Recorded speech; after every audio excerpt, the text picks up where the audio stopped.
السلام علیکم۔ اسلامی لشکر شام میں ٹھہرا تھا کہ طاعون کی وبا پھیل گئی۔ لوگ تیزی سے اس کا شکار ہونے لگے۔ دیکھتے ہی دیکھتے 36,000 کے لشکر میں سے اکثر جاں بحق ہو گئے۔ یہ لشکر صحابہ اور تابعین کا تھا، جیسے حضرت عمر رضی اللہ تعالی عنہ نے شام کی فتح کے لیے روانہ فرمایا تھا۔ مسلمانوں کو کسی جنگ میں اتنا نقصان نہیں ہوا تھا جتنا اس وبا سے ہوا۔ مسلمانوں کے امیر حضرت ابو عبیدہ بن جراح رضی اللہ تعالی عنہ تھے، جنہیں رسول اللہ صلی اللہ علیہ وسلم نے امین الامت کا لقب عطا کیا تھا۔ حضرت عمر رضی اللہ تعالی عنہ کے نزدیک بھی ان کی حیثیت بہت اہم تھی۔ جب طاعون کی وبا سے اسلامی لشکر میں پے در پے اموات کی اطلاع مدینہ منورہ پہنچی تو انہیں خطرہ ہوا کہ کہیں حضرت ابو عبیدہ رضی اللہ تعالی عنہ جیسے جلیل القدر صحابی بھی اس کی لپیٹ میں نہ آ جائیں اور امت ان سے محروم نہ ہو جائے، مگر انہیں اندازہ تھا کہ ابو عبیدہ رضی اللہ تعالی عنہ کو کتنا بھی کیوں نہ کہا جائے، وہ اپنے ساتھیوں کو وبا کا شکار چھوڑ کر کسی اچھی آب و ہوا والے علاقے کی طرف نہیں جائیں گے۔ یہ سوچ کر حضرت عمر رضی اللہ تعالی عنہ نے حضرت ابو عبیدہ بن جراح رضی اللہ تعالی عنہ کی جان بچانے کے لیے دوسری ترکیب آزمائی۔ انہوں نے حضرت ابو عبیدہ رضی اللہ تعالی عنہ کو خط لکھا: مجھے تمہاری فوری اور شدید ضرورت پیش آ گئی ہے۔ میں تمہیں قسم دیتا ہوں کہ اگر یہ خط تمہیں رات کو ملے تو صبح ہونے سے پہلے میری طرف کا سفر شروع کر دینا، اور اگر دن کو ملے تو رات سے پہلے سفر شروع کر دینا۔ حضرت ابو عبیدہ رضی اللہ تعالی عنہ کو جب یہ خط ملا تو انہوں نے فرمایا: میں امیر المؤمنین کی ضرورت کو سمجھ گیا ہوں، وہ اسے زندہ رکھنا چاہتے ہیں جو زندہ رہنے والا نہیں۔ اور یہ جواب لکھوایا: میں مسلمانوں کے لشکر کی ذمہ داریوں میں مصروف ہوں، میں خود کو ان پر ترجیح نہیں دے سکتا۔ میں آپ کی ضرورت کو سمجھتا ہوں۔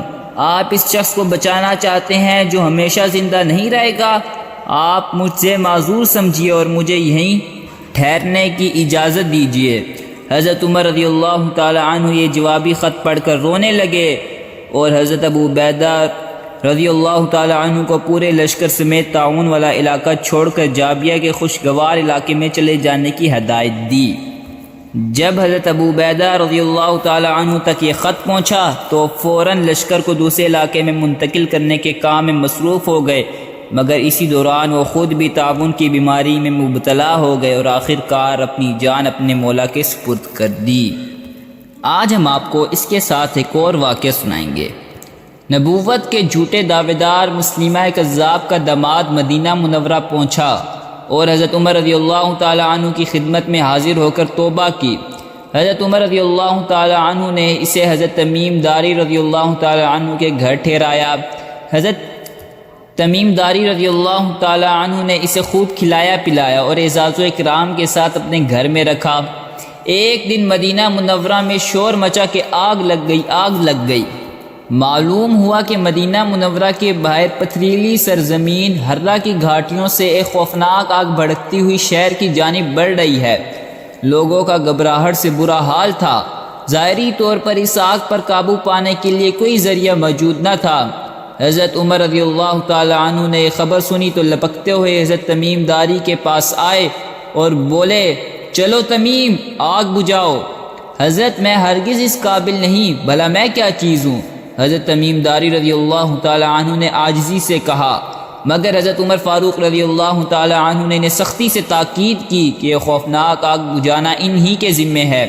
امیر کے حکم کو بغیر صورت بجا لانا صحابہ کرام رضی اللہ تعالی عنہ کی خاص صفت تھی، چاہے وہ کام ناممکن ہی کیوں نہ ہو اور اس میں جان چلی جانے کا یقین بھی ہوتا، تب بھی یہ امیر کا حکم رد نہیں کرتے، اور یہی ان کی کامیابی کا راز ہے۔ حضرت تمیم داری رضی اللہ تعالی عنہ حکم کو اٹل پا کر آگ کی طرف دوڑنے لگے۔ حضرت عمر فاروق رضی اللہ تعالی عنہ ان کے پیچھے پیچھے تھے، اور مسلمہ کذاب کا نو مسلم داماد بھی یہ عجیب کارنامہ دیکھنے کے لیے ان کے ساتھ جا رہا تھا۔ ہرہ پہنچے تو دیکھا کہ آگ ایک سیلاب کی طرح آگے بڑھتی آ رہی ہے۔ حضرت تمیم داری رضی اللہ تعالی عنہ اس کے سامنے کھڑے ہو گئے۔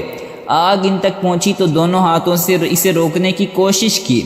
آگ رک گئی، پھر یہ آگ کو دونوں ہاتھوں سے دھکا دینے لگے۔ آگ پیچھے ہٹنے لگی۔ یہ اسے دھکیلتے ہوئے ہرہ کی اسی گھاٹی میں لے گئے جہاں سے وہ نکلی تھی۔ کچھ دیر بعد وہ گھاٹی سے اس طرح سے سلامت نکلے کہ ان کا بال تک نہ جلا تھا۔